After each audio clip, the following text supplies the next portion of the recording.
our motivations are unbelievably interesting. I mean, I've been working on this for a few years, and I just find the topic still so amazingly engaging and interesting. So I want to tell you about that.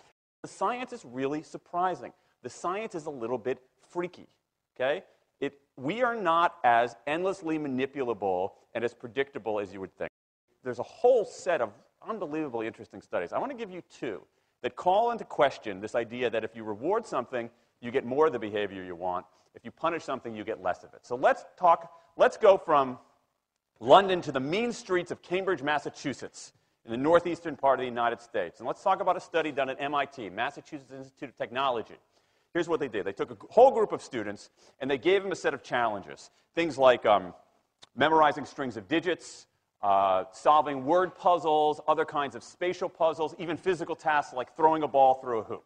Okay, they gave them these challenges, and they said to incentivize their performance, they gave them 3 levels of rewards. Okay?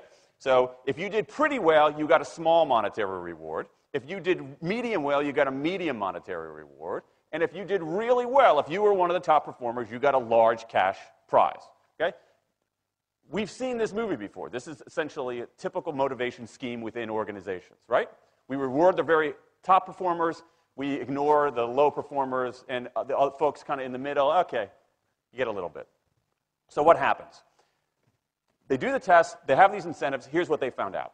1, as long as the task involved only mechanical skill, bonuses worked as they would be expected. The higher the pay, the better their performance.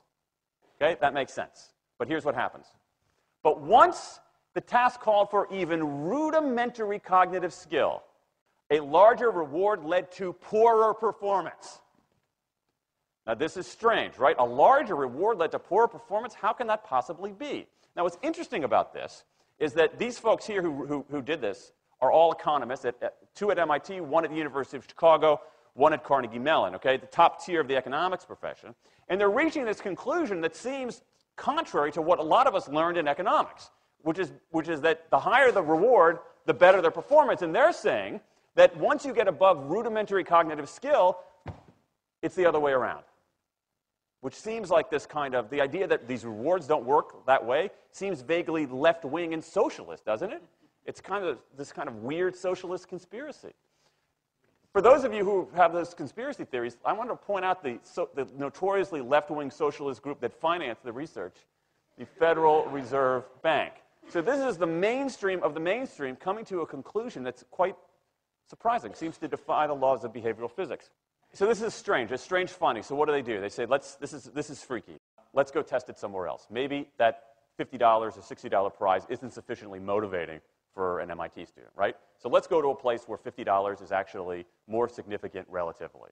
Right? So let's take the experiment. We're going to go to Madurai, India, rural India, where $50, $60, whatever the number was, is actually a significant sum of money. So they replicated the experiment in India roughly as follows. Small rewards, the equivalent of 2 weeks' salary. Small performance, low performance, 2 weeks' salary. Medium performance, about a month's salary. High performance, about 2 months' salary. Okay, so those are real good incentives. Okay, so you're going to get a different result here. Well, what happened, though, was that the people offered the medium reward did no better than the people offered the small reward. But this time around, the people offered the top reward. They did worst of all. Higher incentives led to worse performance. What's interesting about this is that it actually isn't all that anomalous. This has been replicated over and over and over again by psychologists, by some extent by sociologists, and by economists, over and over and over again. For simple, straightforward tasks, those kinds of incentives, if you do this, then you get that, they're great. For tasks that are algorithmic, set of rules where you have to just follow along and get a right answer, if-then rewards, carrots and sticks, outstanding. But when the task gets more complicated, when it requires some conceptual, creative thinking, those kinds of motivators demonstrably don't work. In fact, money is a motivator at work, but in a slightly strange way. If you don't pay people enough, they won't be motivated.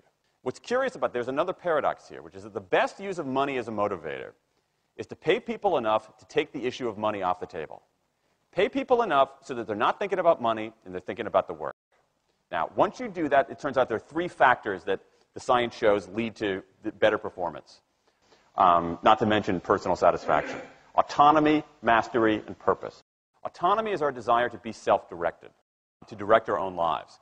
Now, in many ways, traditional notions of management run afoul of that. Management is great if you want compliance, but if you want engagement, which is what we want in the workforce today as people are doing more complicated, sophisticated things, self-direction is better.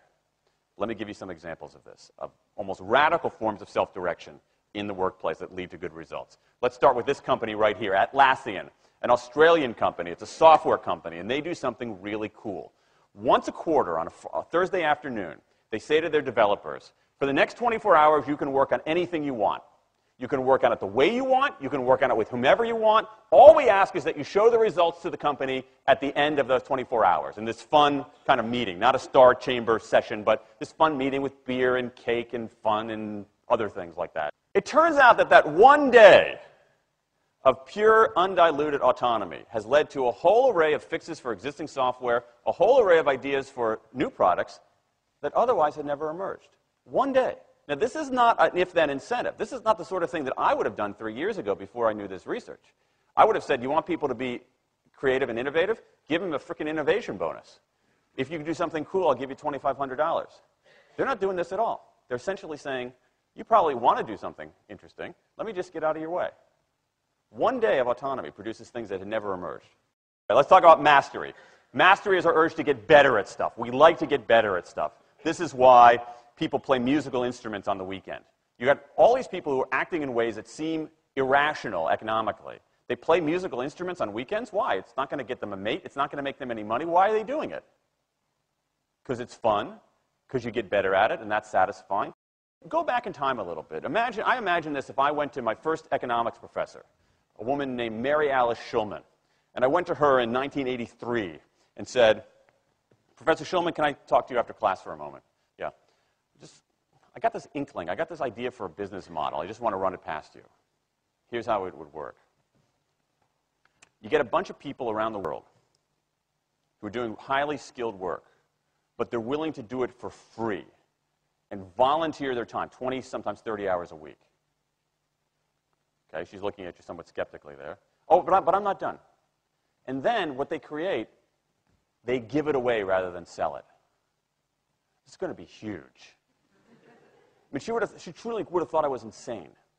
Okay, it seemed to fly in the face of so many things. But what do? You have Linux powering 1 out of 4 corporate servers in Fortune 500 companies, Apache powering more than the majority of web servers, Wikipedia. What's going on? Why are people doing this? Why are these people, many of whom are technically sophisticated, highly skilled people who have jobs?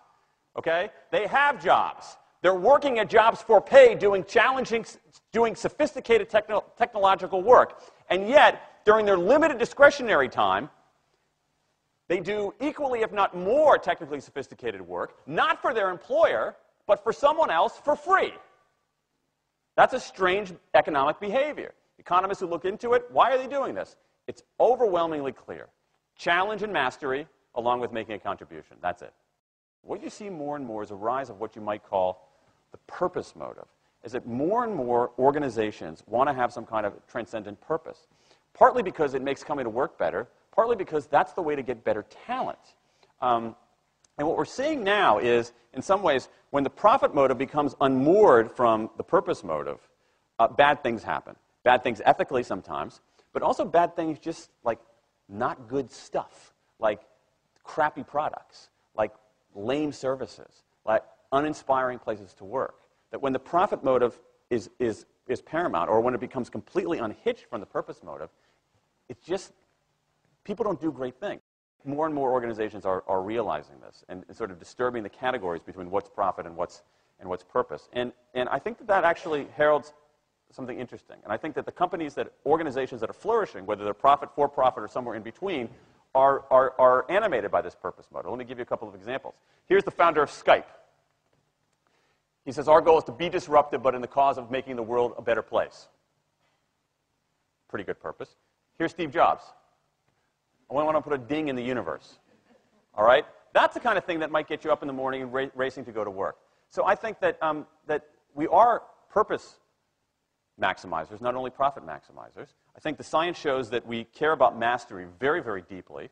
And the science shows that we want to be self-directed. And I think that the big takeaway here is that if we start treating people like people and not assuming that they're simply horses, slower, smaller, better-smelling horses, if we get past this kind of ideology of carrots and sticks and look at the science, I think we can actually build organizations and work lives that make us better off, but I also think they have the promise to make our world just a little bit better.